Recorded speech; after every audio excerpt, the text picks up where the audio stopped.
Ako ste čitali Zenona Kosidovskog, priče evanđelista, slušalci iz Podgorice moli za kratak komentar.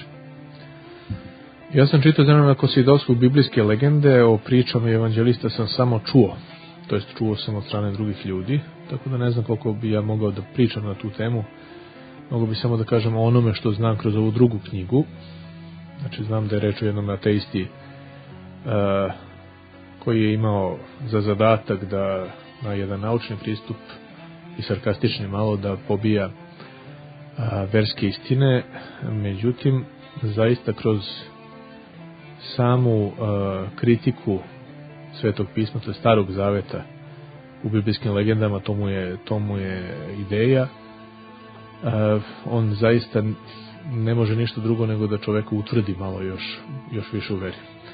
Prosto sve takve kritike koje nemaju nikakvog osnova ili su vrlo lako pobiti, samo treba čovjek dobro da se informiše, da nađe konkretnu literaturu i da se ili konkretnu ličnost pravoslavnu sa kojom može da popriča o toj strani, o toj stvari, i da još više jača svoju veru.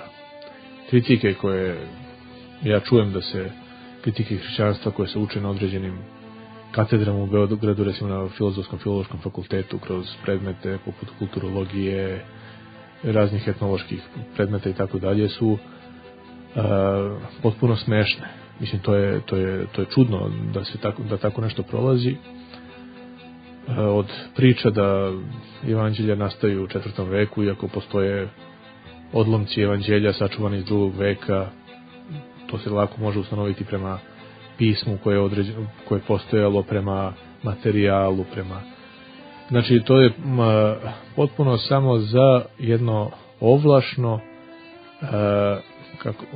odvajanje od vere jednog većeg broja ljudi koji nema tu mogućnost niti želju da se dublje uđe u određenu stvar. Eto, u tome je stvar. Znači, to je zadatak jednog Zenona Kosidovskog. Nažalost, mnogih danas sličnih poput njega, ali Zenon Kosidovski kroz par tih nekih knjiga, koliko znam, imao je određenu popularnost čitalačku ovde u Srbiji. Prevođen je bio i dosta tih izdanja bilo.